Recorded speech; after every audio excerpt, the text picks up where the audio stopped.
All right. And then I am going to No. participants. There we are.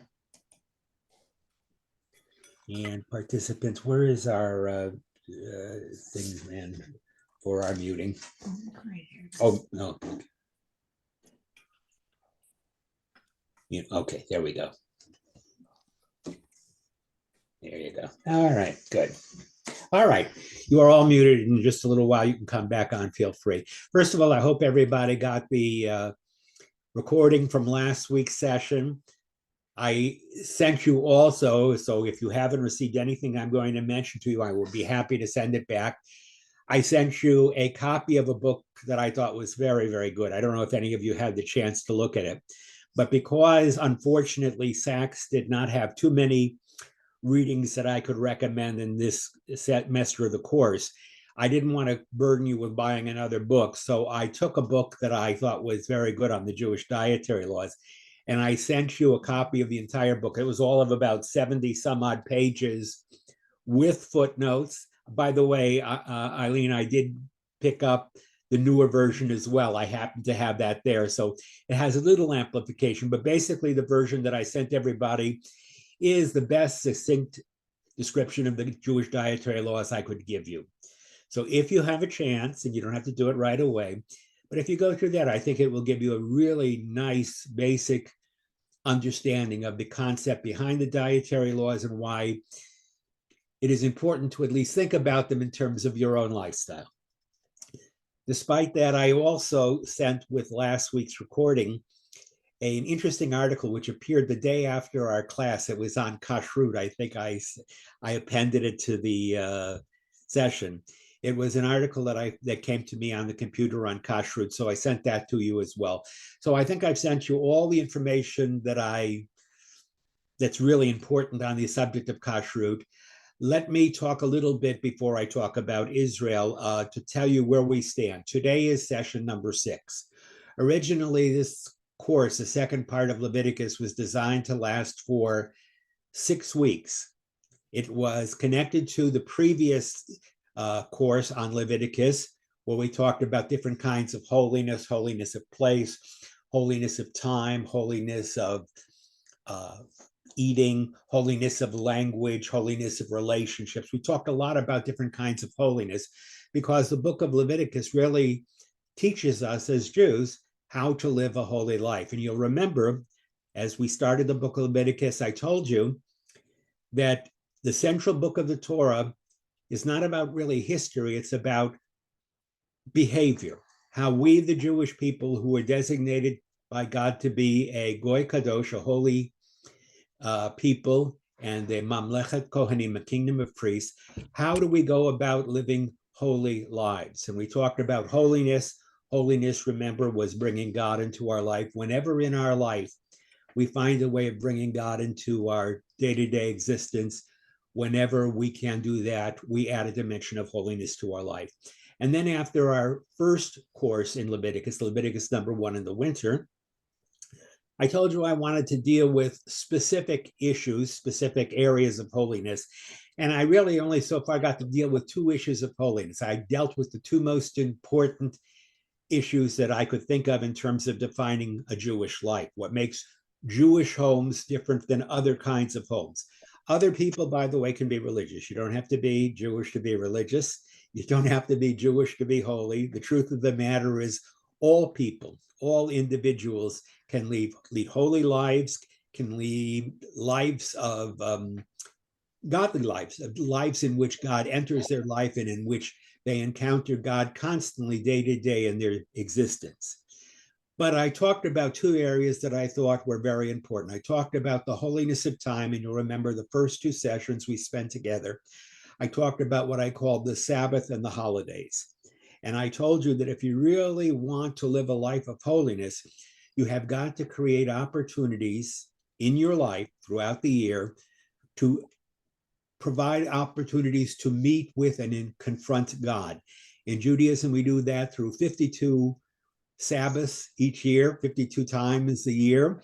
We have a chance to encounter God, if not during the rest of our life, at least 52 times on Shabbat. And then I mentioned to you the 7 major Jewish festivals of the year, which continued this idea of holiness in our lives throughout the year.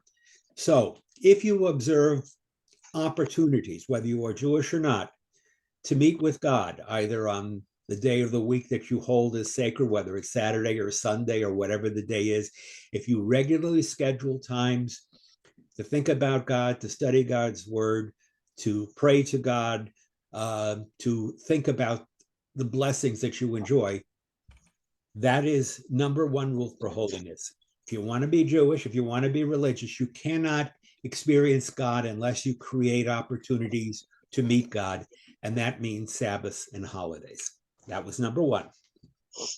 Number two, I told you, was something more regular. What do we do more regularly than have Sabbaths? And what do we do more regularly than have holidays? We eat. And I told you over the next 3 weeks, okay, that we can take this prosaic act we call eating, which is common to every animal, every creature. We can take the act of eating and we can turn that into an opportunity to think about God, to think about what God wants us to be and how he wants us to live our lives. And simply by eating, each day we can encounter God, even if it's not a holiday.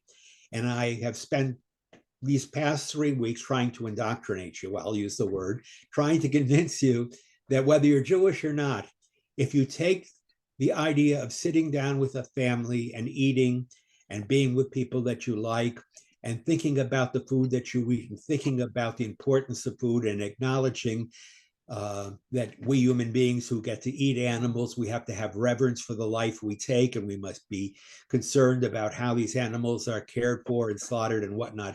If I manage to convince you of that, or if the readings that I sent you manage to convince you of that, that is the big area number 2. So the question is, what's left? Kashrut, Shomer Kashrut, Shomer Shabbat, and Sabbath and holidays. There is a third classical area, but I decided not to do that traditional area with you. First of all, if you weren't Jewish, it might not be meaningful to you. And secondly, if you were Jewish and I told you about it, you'd think I was crazy. So in an effort not to appear either crazy or irrelevant to all of you, I have decided to modify the third major area of Jewish life. We are holy by the way in which we confront God in time through holidays and Sabbaths. We are holy when we think about God in the day-to-day act of eating, which is a physical act, but we can turn it into a spiritual act. There is a third way that we can be holy, third major way, and that is through our relationships, especially relationships that have to do with family. Now, classically in Jewish, these laws involve a lot of laws that I decided I did not want to discuss with you. It involves marital relations. It involves the cycle of the month, Jewish laws concerning mikvah and whatnot.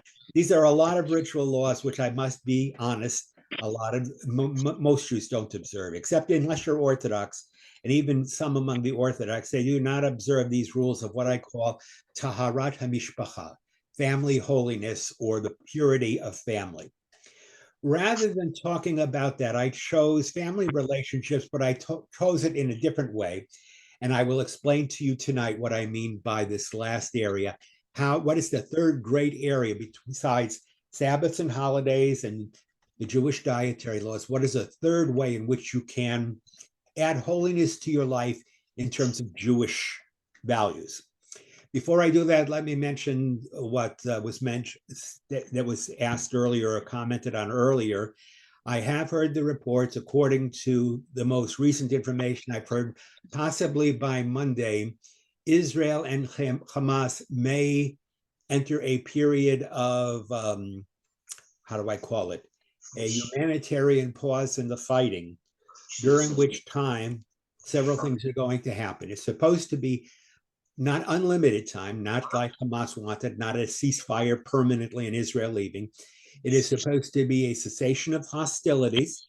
It is to last for 6 weeks. Now, if you wanted to know why 6 weeks, there's a reason for that. I hope while they're there. Okay, I'm hearing Barbara. Okay, there. Okay, we'll mute you. Don't worry. Okay, we got you. Don't worry. Okay. All right. So, what? It's the Ramadan, right? Huh? The Ramadan.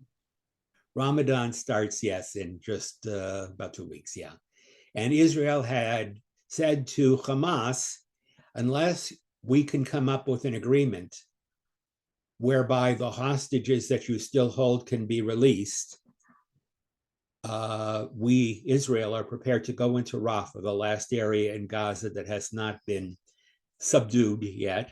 We're going to go into Gaza by the start of Ramadan, and we're going to finish what we started, because Israel is committed to doing two things. When Israel went into this war, the government said there are two objectives we have in this war. Objective number one is to, if possible, get back whatever hostages we can. That was object number one.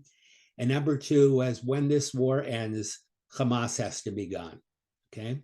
Whatever else happens, we must get rid of the operative capabilities, the power, the influence, the rule of Hamas in the Gaza Strip. Those were the two goals that Israel set itself. And Israel remains committed to both.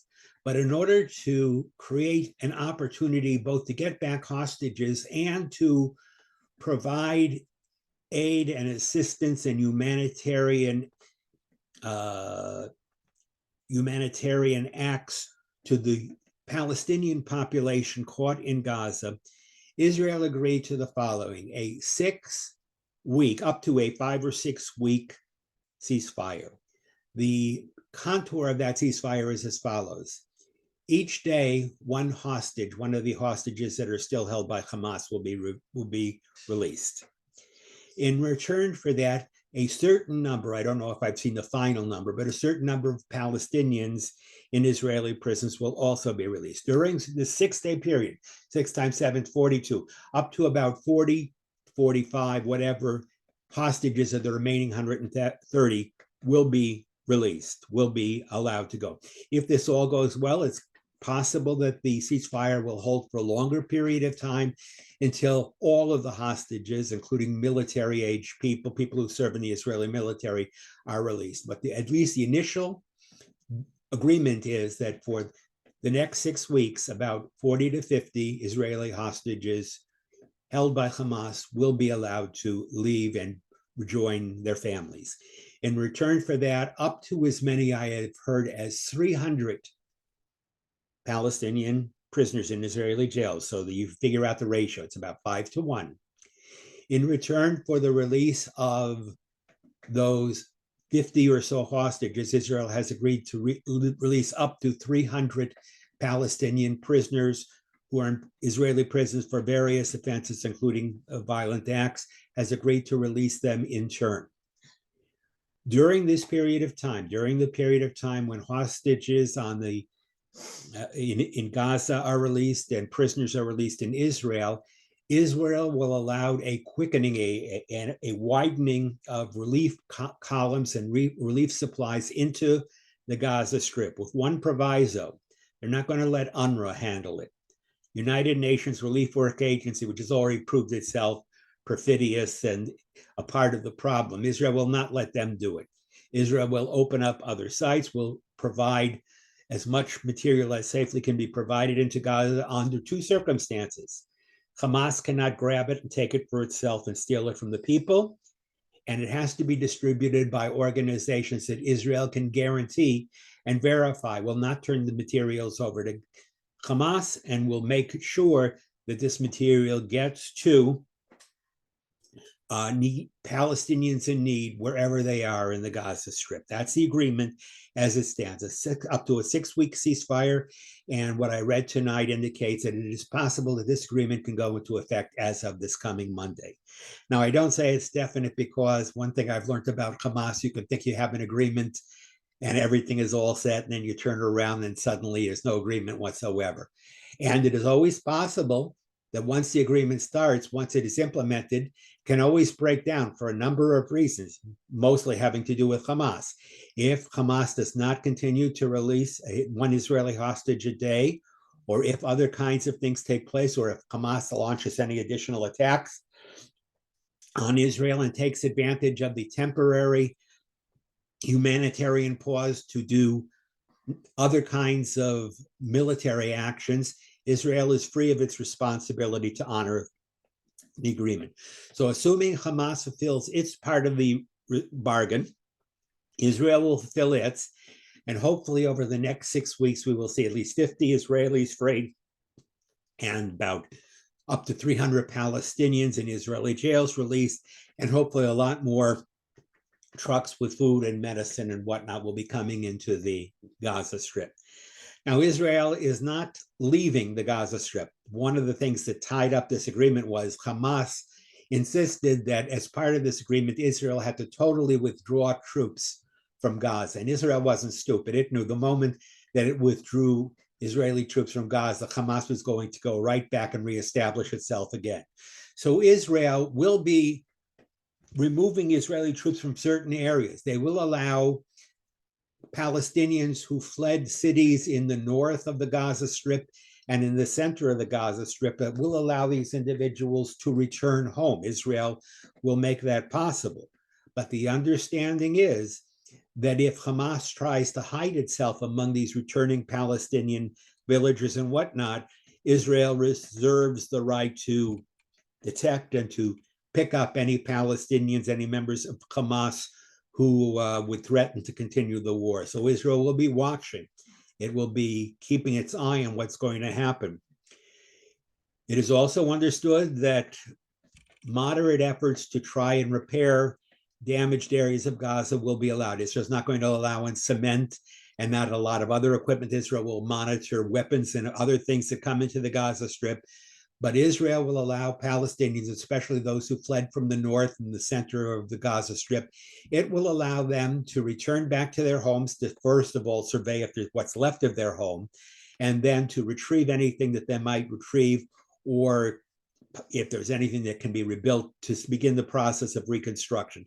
Israel is very aware of the fact that once Hamas is destroyed, Israel is committed to relationships with Palestinians in the Gaza Strip. They talk about the day after Hamas is gone. I know that sounds fanciful, but we do look forward to the time when Hamas's authority is broken, when some other authority or when some group of nations will take over administering the Gaza Strip, maybe a coalition of nations, and Israel will be assured that as Gaza rebuilds, Hamas is not reestablishing its power. So that is a requirement. Israel is going to demand that. It may even suggest to Gazans, while this process is going on, if it sees that Hamas is not behaving properly, Israel will also use this time to tell people who live in the south of Gaza, around the area of Rafah, get out of the way. You can now go back to the north. You can now go to other areas. We will provide you with this safety to return back to your homes.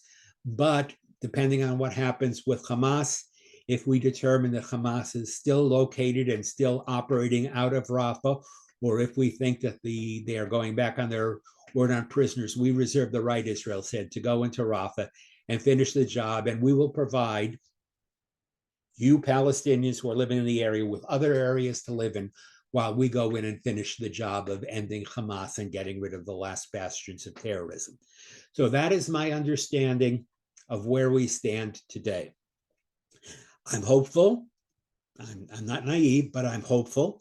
I believe that Hamas will do this because Hamas wants a timeout. What does Hamas get from this? 6 weeks of additional life. It means that for the next 6 weeks, Israel will not be going in heavily and trying to search out and destroy Hamas members and going to wipe out Hamas infrastructure. So Hamas gets 6 weeks. The Palestinian population gets 6 weeks to be fed and to get medicines and to begin to restore their life. What Israel gets is up to 50 hostages back. Israel will not be going anywhere. It will not give up its strategic advantage. It will not leave the Gaza Strip entirely to have to come back and enter it again. But there will be some kind of a modus vivendi between Israel and Hamas that will allow this ceasefire, this humanitarian pause, to go forward. Does anybody have any questions or anybody have anything to add to what I just said? Go ahead, Jody. There you go. Well, I have a question and then, yeah, let me ask my question first. Okay. I've been reading in the LA Times about all these Palestinians who have relatives in other countries and so forth. Do you think there'd be any way for people to get loosened up for them, for other countries to accept them if they have relatives that will sponsor them? There has been some talk of that. Israel is very reluctant to talk about that because every time Israel suggests that these people can be relocated, the comment is made, oh, sure, Israel just wants them out of the Gaza Strip. So when Israel suggests that maybe some of these people who are living in these difficult conditions, these Palestinians, might choose to go elsewhere, the other nations say, sure, Israel is just trying to get ethnic cleansing. It's encouraging these people. It's making their life so difficult that it's encouraging them to leave. But the truth of the matter is, Jody, that Palestinians always have a certain amount of freedom. I don't know how much they had under Hamas, but theoretically, Palestinians, whether in the West Bank or in Gaza, have theoretically always had the possibility of leaving the West Bank and leaving Gaza and living elsewhere, whether it is in a Western country like Europe or the United States or elsewhere, whether it's in an Arab country.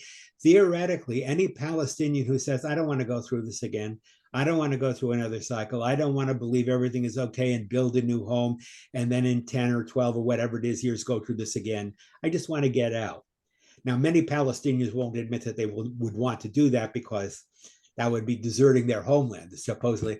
But there are a lot of Palestinians, Jody, who, if offered the opportunity, that's a qualification, if they had the chance to go to Jordan or to go to Egypt or to go to Qatar or to go to some other Arab nation that would accept them, or to go to some Western nation, whether in Europe or in the United States or elsewhere. If they had that opportunity, Jody, they would take the opportunity. A number of them would. I can't tell you what percentage, not all 2 point, whatever it is, 2.2, 2.3 million, but a sizable number of Palestinians probably, rather than continuing to the life that they're living right now, would opt to go. Of course, this would be very unpopular in the Arab world. In a sense, the Palestinians would be taking themselves out of the area and making it easier for Israel to, live in an area without a tremendously large, angry, hostile population that wants to destroy it. Some Arab countries will probably not allow it only because the pressure will be against them to do it. I don't look for Egypt or Jordan or any of those countries to offer to welcome as many Palestinians in as they want. First of all, they don't want to import a Palestinian population or problem in their own countries. And secondly, they don't want to be accused of other Arab nations of helping Israel ethnically cleanse the West Bank and the Gaza Strip. Well, maybe they could just let the orphans go and let the orphans go to. They can let, as far as Israel was concerned, and some in Israel have raised this possibility, but it's quickly been hushed down because if Israel suggests it, no one's going to do it. But yes, Israel does suggest that all those Palestinians who do want to leave, if there are nations in the world that are truly concerned with the plight of the Palestinians and are not merely siding with the Palestinians because they're enemies of Israel, if there are nations that want to take them in and settle them and give them normal, regular lives in a new place, Israel would be happy to see Palestinians make that choice. Can I ask another question? You may, and then Gary, you get the next one. Okay. So my other question is, I still don't understand how Israel determines Hamas from a non-Hamas, and especially now with all the paperwork that's destroyed and all the names that are so similar, how does someone prove they're not Hamas?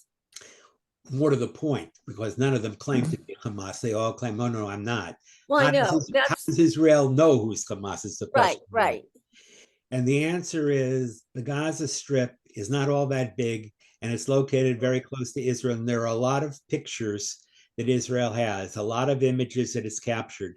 And it not only knows who participated in the October 7th attack on Israel, the people who actually went in. It not only knows the UN workers in UNRWA and whatnot who participated in the massacre and went in, it also knows a lot about what's going on day to day in Gaza. I can tell you that in the recent few week or so, Palestinians who were leaving the south of the Gaza Strip and attempting to go to the north in accordance with Israel's offer, Israel managed to pick up about 20 Hamas members who were trying to hide among the civilians who were going back. Okay. So Hamas was trying to hide itself, members were trying to hide itself among the general Palestinian population who were ostensibly taking Israel's suggestion just to go back. Israel knows who it's looking for. It knows the people it wants. And believe me, these people, while they're moving, Israel will find the people who are responsible, who either participated in October 7th, who supported them, or who are in fact known to be Hamas members. If you're asking me how Israel knows that, I don't know the specifics, but I know Israeli intelligence is very, very good and very exact. Do we have Mossad inside Gaza? Do we have Israelis inside Gaza? Mossad or otherwise, Shabak, Shin Bet, what? Yeah. Okay. I won't tell you anything more. Israel not only knows because they're on the outside, they know because even before the 7th, they've been on the inside. So imagine you've got you're in California and you've got a, California neighbor, 20 some odd square miles, and you have operatives inside, people that people don't know. They pretty much know who is Hamas, especially the higher leadership. They may not know all of the rank and file members, Jody, but they know who they want. And they definitely know the high people. They know the people they want to get. They may not get those people yet. They may have to let those people go and go into sanctuary or go into to escape but Israel will get them. They may not get them now, but they will get them. Okay, Gary, go ahead. Yes, excuse me. I have an intertwined question. First, Rabbi Ron, how many hostages are still being held? 100. Go ahead. 130 some odd, Gary. And how is the ratio of 50 hostages released compared to the almost 200 or 300 plus prisoners? Hamas wanted a deal originally where, in return for all of the surviving hostages, which we know because many of them are now dead, we think there's only about 130. Hamas wanted 1,500 prisoners released from Israeli jails. There was no way Netanyahu was going to let that happen. That was never going to happen. And Israel said, no, if that's what you want, we'll fight to the end, and we'll see who you're willing to trade for at the end when your own lives are on at stake. The ratio they originally wanted, 1,500 to 130, was like unrealistic. Israel and Hamas eventually settled on a figure better than the 3-to-1 that they initially had in the first hostage exchange. 3 Palestinian prisoners for every Israeli hostage was returned. Now I think it's up to about 5. Israel agreed to that. It would not agree to any more, and it essentially told Hamas, if you're not prepared to accept it, then be prepared for us in 2 weeks at the beginning of Ramadan. We're coming and we're going to get you anyway. And then you'll have to see what you can negotiate for.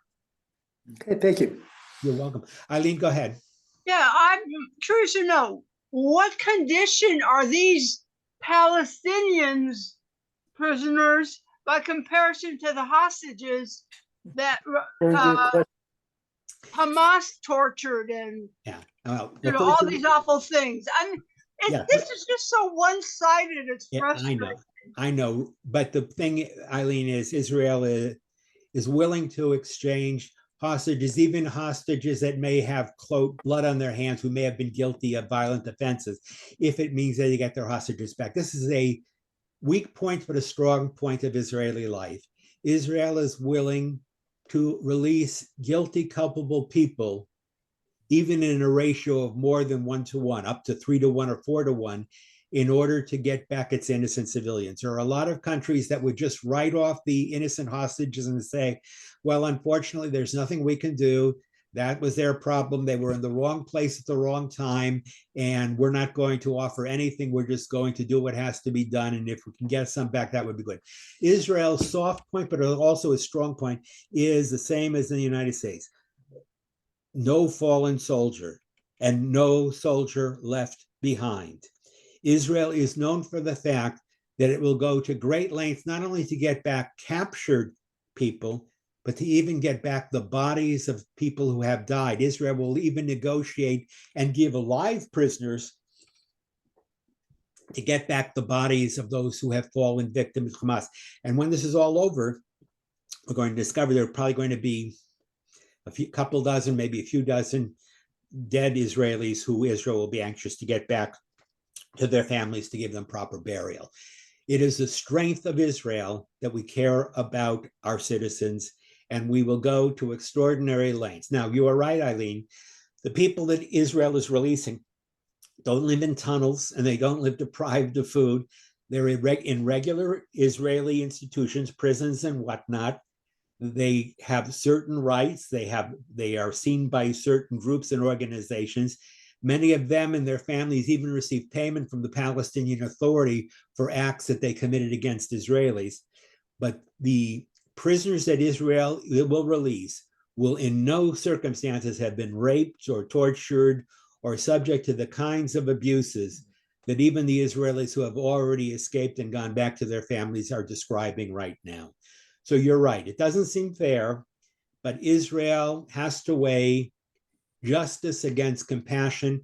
It has to deal with the fact that there are still a lot of families in Israel who are holding the government to account and saying, you must do everything you can, short of putting Israel itself in a dangerous position. You must do everything you can to bring back our relatives. Women that are still there, men that are still there, the elderly, the younger, Israel is going to do whatever it can to bring these people out. And even if it means a pause in hostilities, even if it means giving Hamas more time to regroup and to try and come up with another ploy, even if it means that the world will try and pressure Israel after this 6 weeks to guarantee more time, or try and protect Hamas, Israel will do what it has to up until then to get its prisoners, get its hostages out. Okay? So that's the basic answer, everybody. Go ahead, Neil. Is there any discussions from Israel regarding after the conflict that, like after World War II, the Marshall Plan, where Israel will go in and actually help rebuild Gaza? There is discussion, but it will not be Israel alone. It will be the nations of the world who have supported Hamas and supplied Hamas and given them the ability to wage all these wars over the years, who will be responsible for rebuilding Gaza. Well, that's friggin' stupid. Why is that? Because the ones that have been, if I heard you correctly, the ones that have supported Hamas are going to go back in and No. build? No, Tunnels. the Arab countries, Qatar, these other countries that have supported Hamas in the past, they will be the ones who will have to come up with the plan that agreed to and supervised by Israel and Western countries, Neil. They will have to come up with a plan that guarantees the rebuilding of Gaza. Israel will not take on that expense itself. What I didn't hear was in the past. In other words, that it's not Iran's going to go in and help build Gaza. No, Iran has no interest in helping to rebuild Gaza, Neil. Iran had an interest in exploiting the Hamas and the dissatisfaction in the Gaza Strip to attack Israel.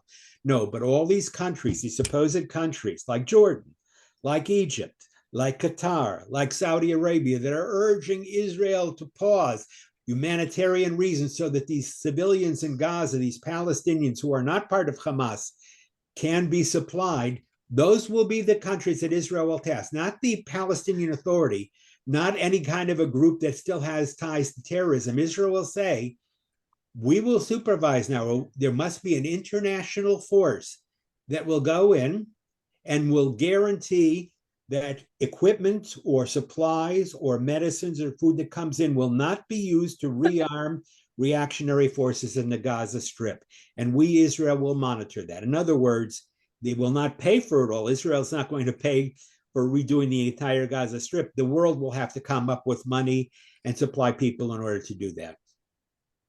Yeah, Okay? because I don't think we want what We don't- happened with Germany after World War One, No. you know, that they are left destituted and Yeah.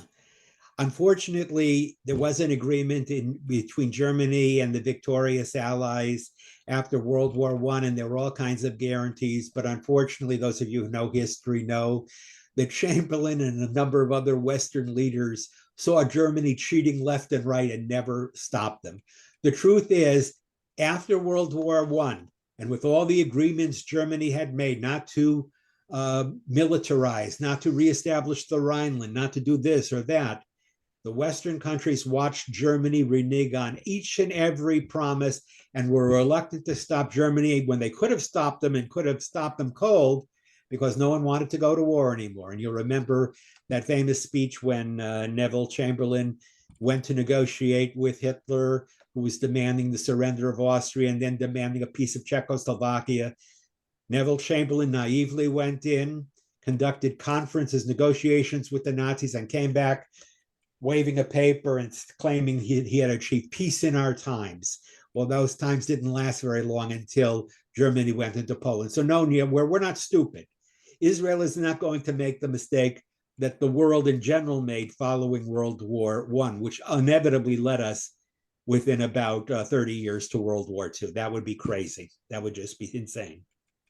Israel will make sure that the violent elements in the Gaza Strip, those forces that are malevolent, will not be in control, and other people will have to ensure the passivity and the following of the rules that are established between Gaza and Israel. Okay. Anybody else? Okay. Rabbi, I have a Yes. question. Go ahead, Carol. All these plans and demands and all this that Israel is making, have they ever done done this before? Have they have any experience with the Palestinians or with Arab countries or Arab organizations that they will stick to any of this? I mean, there seems to me that there's so much good faith that they are counting on. Israel has naively, Carol, made agreements with the Palestinians before. It entered into a peace agreement. It thought it had a peace agreement with Yasser Arafat. It thought that Arafat was dealing in good faith when he went to Camp David. He signed an agreement together with what's his name, the former president, Yitzhak Rabin and Shimon Peres. Israel, they weren't naive. They knew the Palestinians were going to cheat whenever they could. But Israel tried on more than one occasion to conclude peace with the Palestinians and with their Arab neighbors. Unfortunately, Karen, what Israel found is that every time it in good faith entered into one of these kinds of arrangements, inevitably the arrangement turned out to be bad. So Israel is not so naive that it's going to go into another kind of arrangement. If you're asking me, in light of previous agreements that Israel has made, has Israel finally learned the lesson that you cannot accept the word of these parties without some kind of verification and controls? No, Israel won't make that mistake again, Carol. We've been that way. We've been there before. We've been disappointed a number of times. Israel will not naively go into that again. Okay, is that what you were asking? And Neil. sounds like to me, though, that whatever mechanism goes in for rebuilding should allow for evil speech, but not evil action. Any negotiation is predicated on the idea that two parties who negotiate an agreement, at least two parties, and any other parties that are subject to the terms of these negotiations will agree in good faith to fulfill the commitments that they make. Does that always happen, Neil? It does not. It would be naive to assume that people blindly and with good faith are going to go into this and just assume it all works out. Everybody is going to assume that the other side is going to cheat, and everybody will be very careful to make sure that whatever agreements are made, they can be verified, and that the process can be stopped anywhere along the way, Neil. That's the important thing. If these negotiations do not prove good, if it is shown that one side or another is taking advantage of this and is not following the terms of the agreement can always be ended. This doesn't bind anybody unless all sides are doing what they're supposed to do. Okay? All right. I'm just trying to be honest with you. I'm not a naive.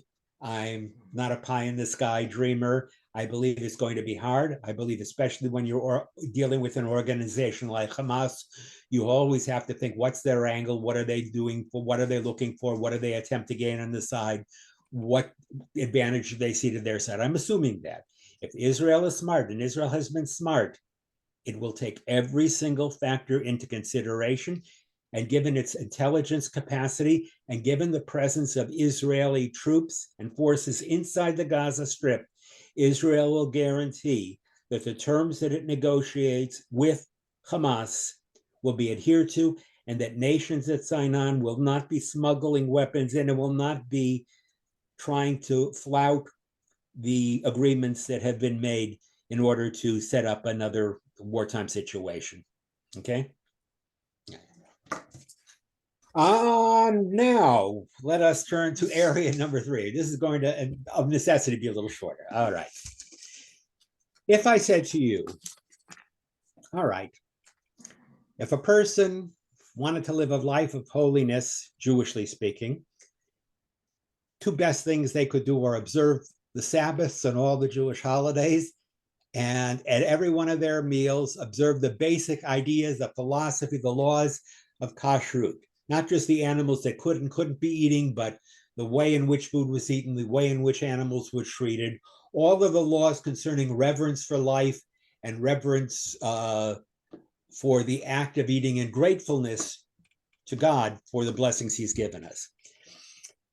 If there is one more area that can make a difference, and I believe there is, but let me ask you, what, in addition to the Jewish dietary laws, which is a day-to-day, 3-day a week, 3 time a day discipline, and in addition to the holidays and the Sabbaths, which is 52 Shabbos and 7, say, holidays, so say 59, and it's more than that because some holidays are week-long, so 60 or 70 or 80 days of holiness, of meeting God. What else could you add if you were a person who was interested in preserving Jewish values and preserving the values of Torah? What more could you add in addition to the holidays and the Sabbaths and kashrut? What else could you possibly add that would increase your chances of guaranteeing Jewish survival to the next generation? Okay, Jody, I'm going to let you start. All right, here's your problem. You want to guarantee that Jewish life continues. You're going to have the holidays to do this. You're going to take the holidays, Shabbos and the festivals. You're going to have now kashrut, the Jewish dietary laws. What other aspect can you add to guarantee the continuity of Jewish life, not only for your next generation, but for the generations that follow? Go ahead, Jody. Tikkun olam, Tikkun olam. What does that mean, Jody? to repair the world. And we have to make sure we treat others well and take care of the world to make sure that it exists beyond our own lives. Very good. Jody is absolutely correct. Tikkun olam, or social action or responsibility, not only for our own selves, but for our community and the greater world, is a Jewish value. But here's the problem, Jody.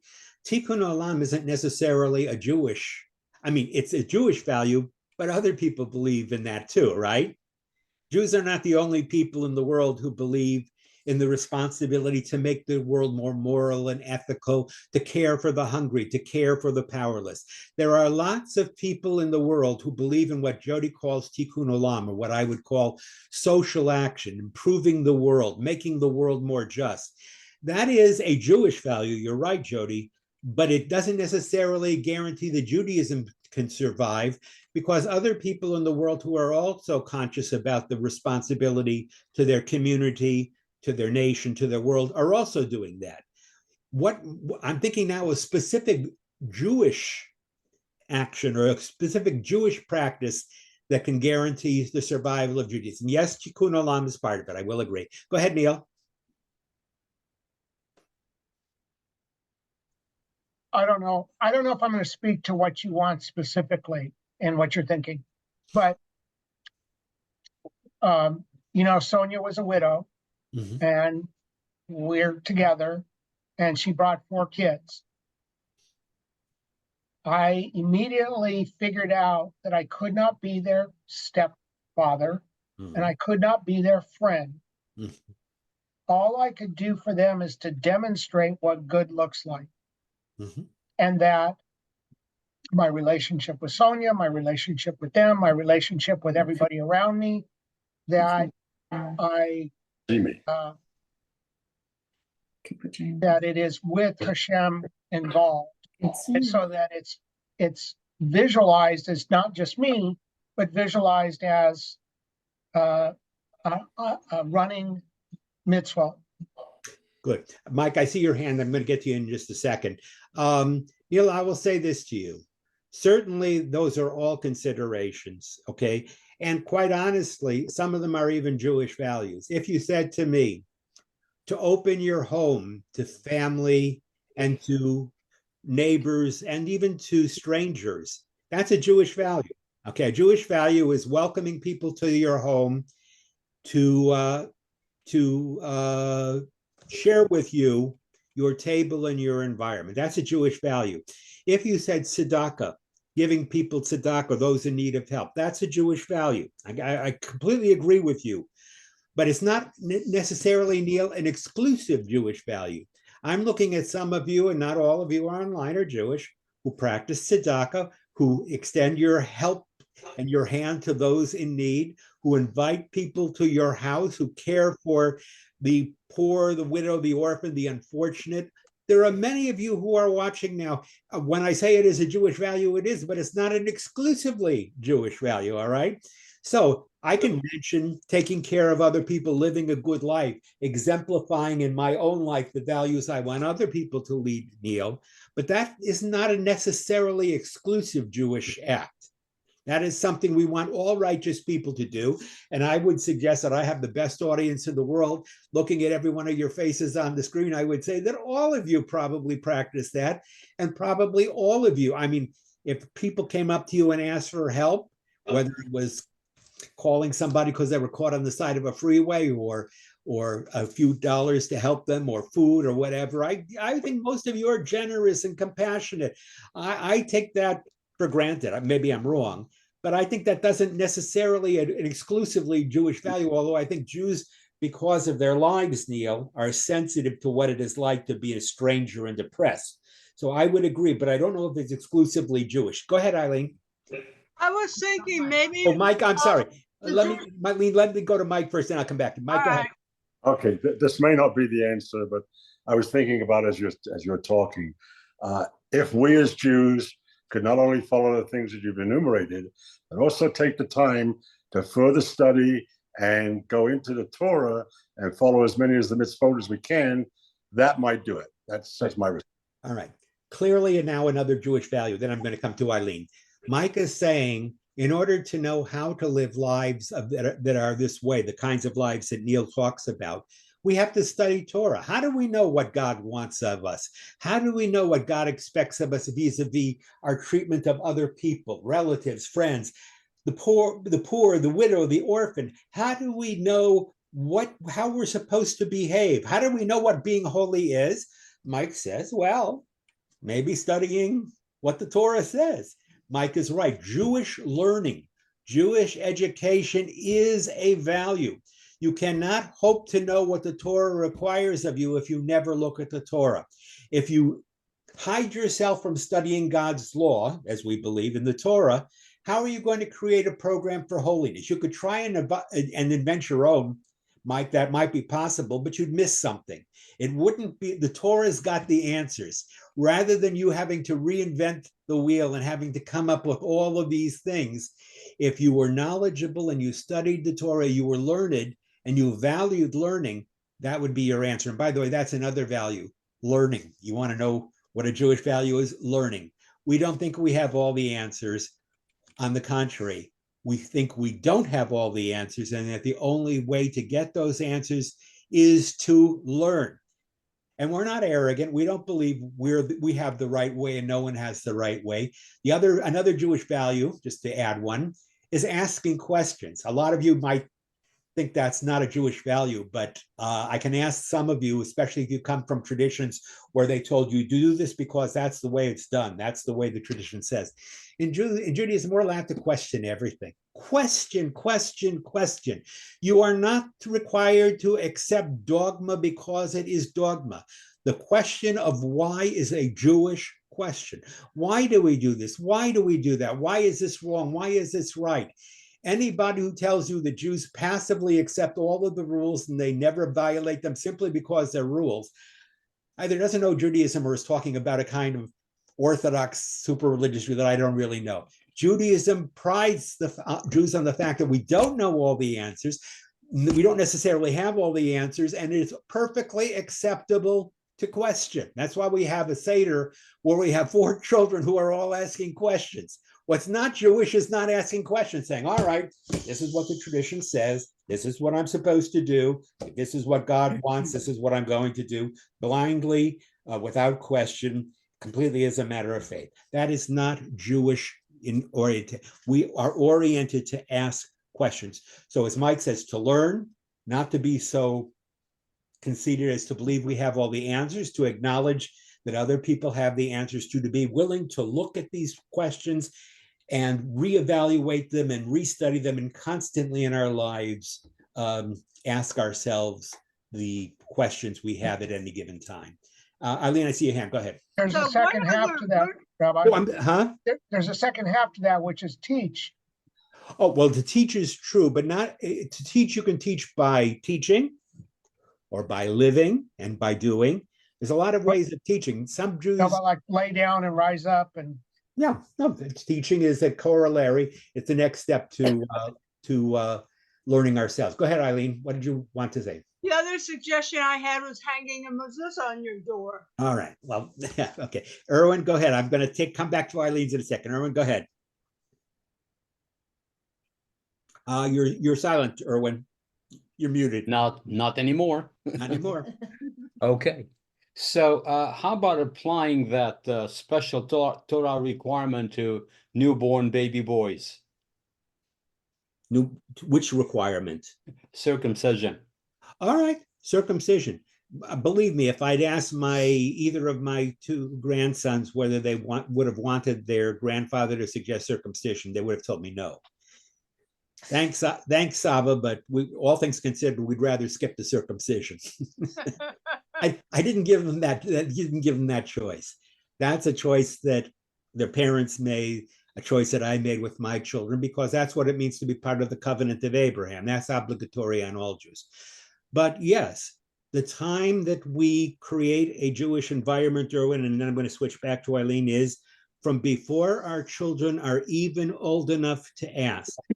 Before my grandchildren could ask me even the first question, I was providing for them. And Eileen, this gets back to what you were saying.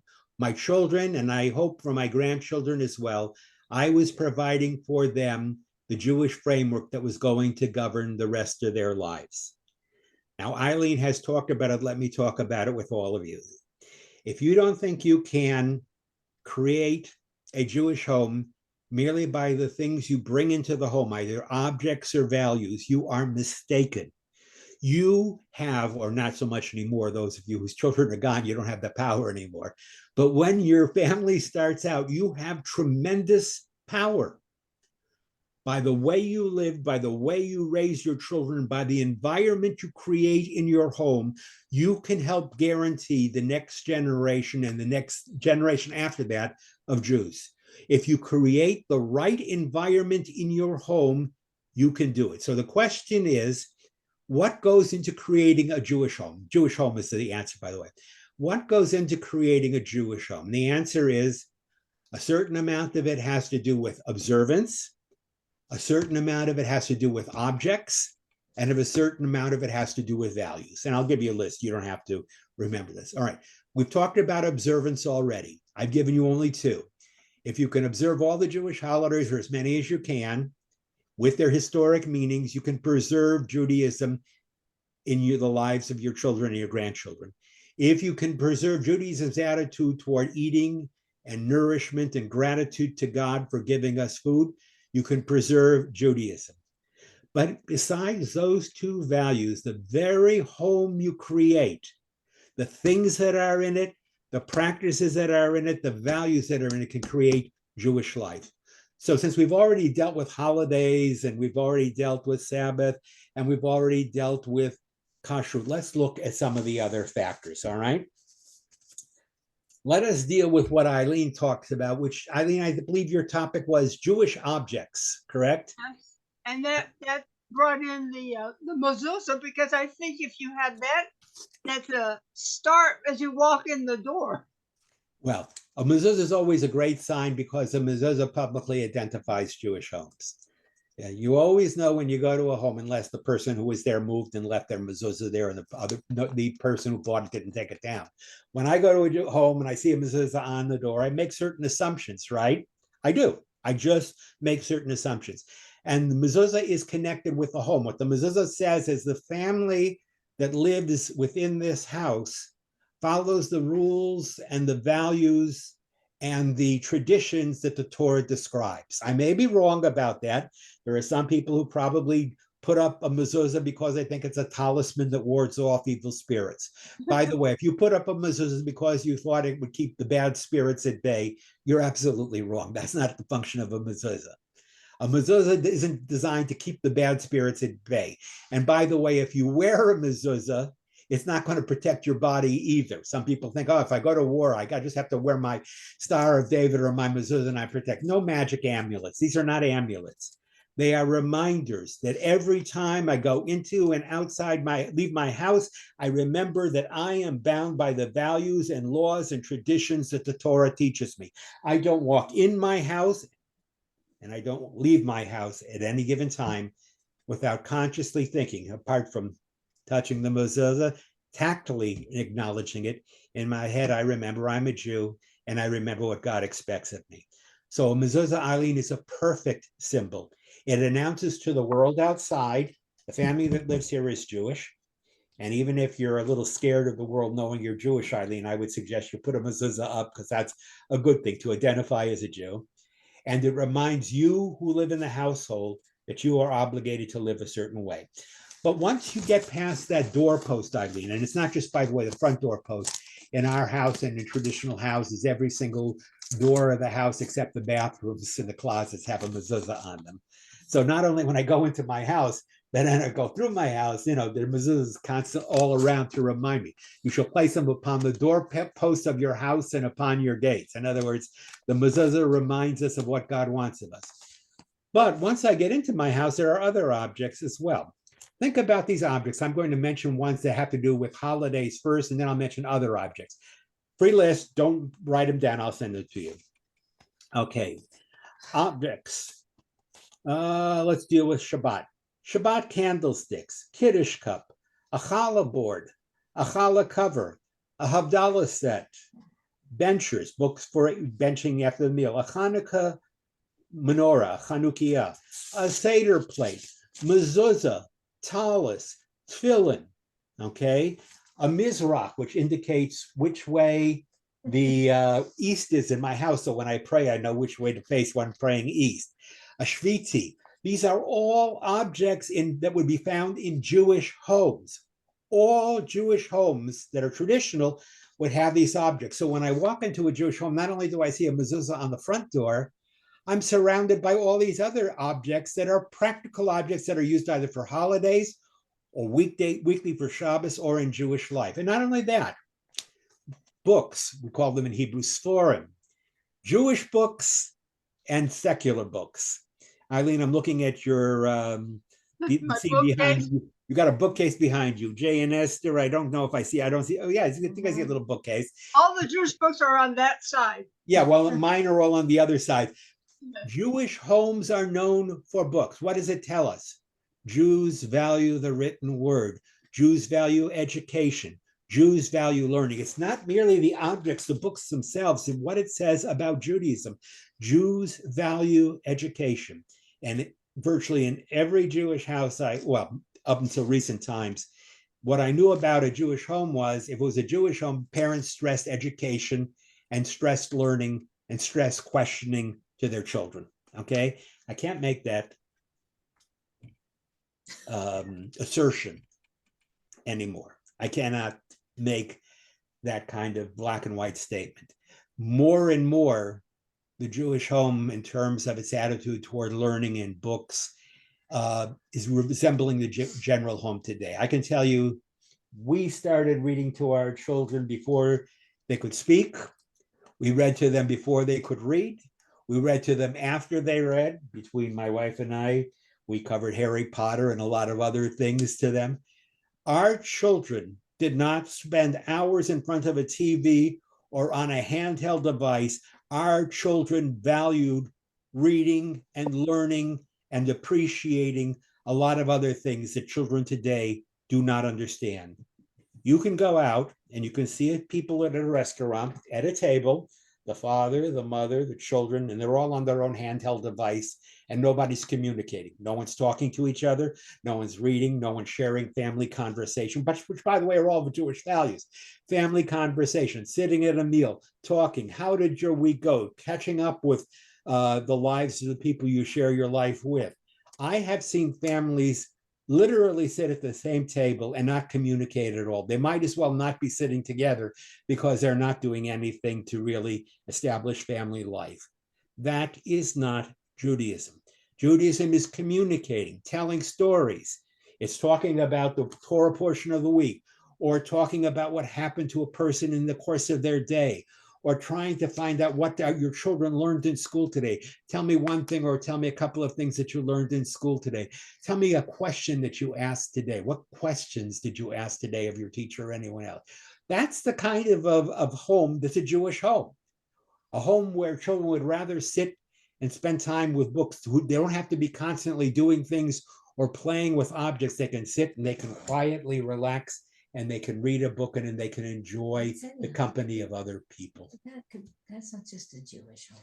That's not just a Jewish thing, my wife says, and she's right.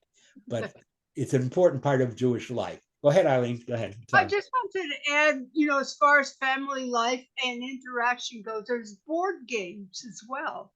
There's what? BOARD games. Some of them are Jewish board games. Oh, there are. I mean, there are Jewish games. There are Jewish quiz. I'm talking about Jewish books, but there's Jewish art. If you go into a lot of homes, you look at the walls, you can instantly tell it's a Jewish home because you have themes from either the Bible or other themes that are considered Jewish art. I haven't even dealt with, because I don't want to be trivial, Jewish cuisine. Nowadays, in the old days, they used to have a commercial. You don't have to be Jewish to love Levi's rye bread.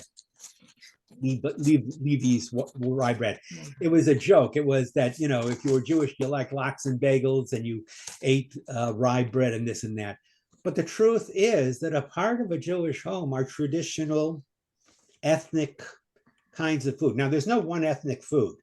By the way, I can't tell you what that is, because in my house, we eat potato latkes on Hanukkah, but in many homes, they eat sufganiyot or other kinds of products. There's no one Jewish food.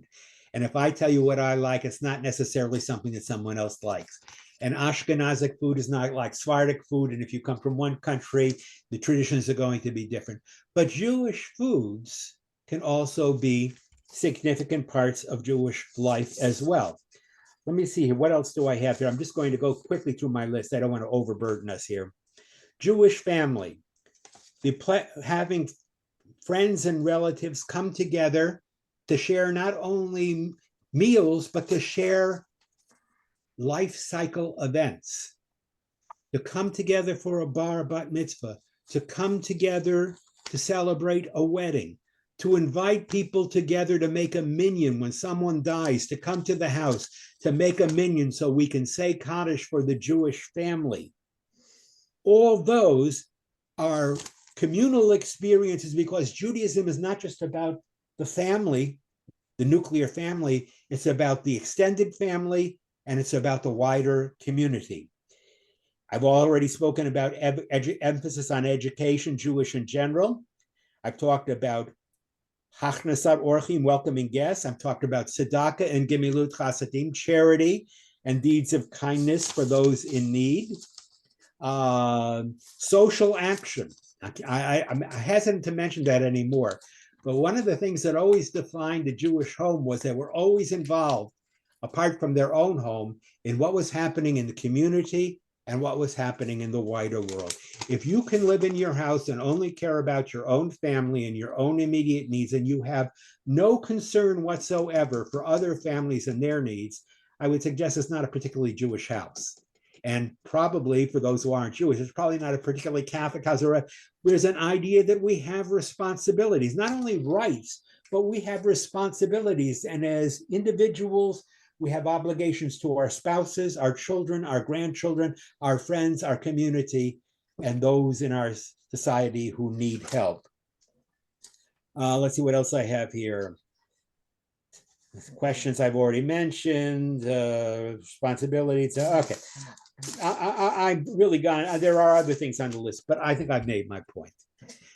Now, if you can do that, if you can add those things that I've mentioned to your life, which are all signs that remind us that we have responsibilities not only to ourselves, but to other people, and that a whole life means a life devoted to education and learning and being open to new experience, whether it be books or art or involvement in the community. If you can open yourself to that, that is the other aspect of living a Jewish life. I am confident that those three areas, creating that kind of a home, observing holidays and Shabbases, and the dietary laws could go a long way to creating a very traditional Jewish home or a traditional religious home. I'm saying Jewish, but I mean traditional religious home. Take your own traditions with the food and the other values that I've talked about. If you can incorporate all that into your life, you would have a home that would not be thinking about just yourself, but about other people. And you would have a home that kept communication and dialogue and caring and feeling open to everybody. That's the challenge to living a holy life. Is that everything? No, it's not everything. But if you could concentrate on those three areas, you would live a very, very different life. And not doing it occasionally, doing it regularly. Whenever someone comes on television and there's a telethon, I give money. But if I give money regularly, if I put it in a tzedakah box, a charity box every day, and then I give it, or I support different organizations, I'm doing it not because I have a whim, because I feel like doing it. I'm doing it because I know part of my responsibility as part of a community is to support the community and support the institutions and support other people. Do it because it's right. Not just because it feels good to you, but because if you're going to live a whole life, you've got to live it with other people in social settings and in environments that value questioning and learning and challenging. If you can do that, you have gone a long way to living a religious life. Now, where do we go from here? There's only one book left, and I'm going to tell you that will be the subject for the last semester of this year. We are going to tackle in one semester the book of Deuteronomy. The book of Deuteronomy consists of 3 speeches, 3 great orations, 3 great addresses. Moses, before he leaves his people, before he will be given by God the chance to see from afar the land where the people that he has led for 40 years are going to go, Moses has an opportunity to give them one final series of addresses to warn them about the challenges they are about to face. And in 3 great addresses, Moses attempts to prepare this people who will soon pass into the land with new leadership, prepare them for what is to come. Suddenly, a man who began his career saying, I'm not a man of speech, of tongue, I have no ability to speak, to inspire people. You are going to read some of the most inspiring words you have ever read, and you're going to say to yourself, either Moses was very modest when he couldn't persuade people, or you're going to believe that Moses acquired a lot of talent in 40 years. But Moses, in these 3 addresses, is going to give his people everything they need so that they cannot say, Moses didn't warn us about it. Moses, apart from teaching us over the 40 years, he did not give us a final exhortation. The book of Deuteronomy, the book of Devarim, is the exhortation of Moses. Once you have that, you have the last message you need to go into the land. You have the history. You have the idea of living a life of holiness as it is spelled out in the Torah. And then you have the exhortation. Why is it important to remember and remember every day of your life and in all moments, in the good times as well as the bad, never to take your life for granted, but to always remember the moment you feel you've got it made is the moment you are in danger of slipping. This is the message of the book of Devarim. We're going to do it in 6 sessions, 2 weeks for each of the 3 great speeches of Moses. I will send you out the last book I want you to get, which will give you a complete set, by the way, which is Sax's book, the book of Devarim, the book of Deuteronomy. And here I'm going to impose upon you a lot. I will give you for each of the speeches the parts of Sax I want you to read in connect section with each of the 3 speeches. But before we discuss each speech and before we start the session, I'm going to have you read the speech thoroughly, read the relevant chapters in Sax to get the underlying ideas, and then we're going to spend 2 weeks on each of the 3 great orations or addresses that Moses gives to the Jewish people. By the end of 6 weeks, we, like the people of Israel, will be ready to enter the promised land. In our case, it's not going to be the land of Israel. It's going to be a land of holiness, of doing God's will, of furthering God's purposes in the world. But if I can bring you, as Moses tried to bring the Jewish people, into a commitment to do what they had learned, I have done what I was supposed to do. It's one thing for me to explain the why. The why is very important, okay? Or to explain the how. The how is what I've taught you. But if I tell you how to do it and why it's important to do it and give you the strength and the commitment to go ahead and to live your life committed to those values, then I've done the last part of what I am supposed to do as a teacher. Why should we spend the energy, Rabbi? Why should we live a difficult life? Why should we limit our freedom to do all these things that you say are important to God and for human beings?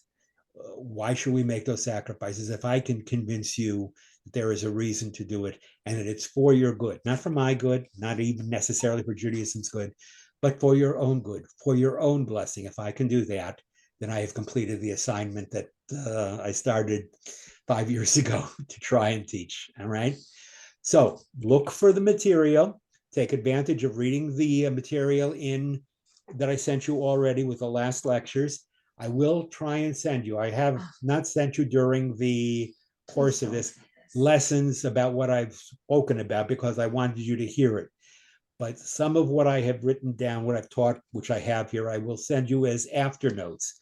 You can look at those as you want. But hopefully now, when I tell you that the purpose of the Jewish people is to serve God, to be a faithful witness to God's desires for all human beings, to be a holy nation, a nation of priests, now you have a better idea of what I'm talking about. Thank you all for taking this 2-semester journey with us. I'm going to take us off the recording for. See it. I can see it. I'll get it.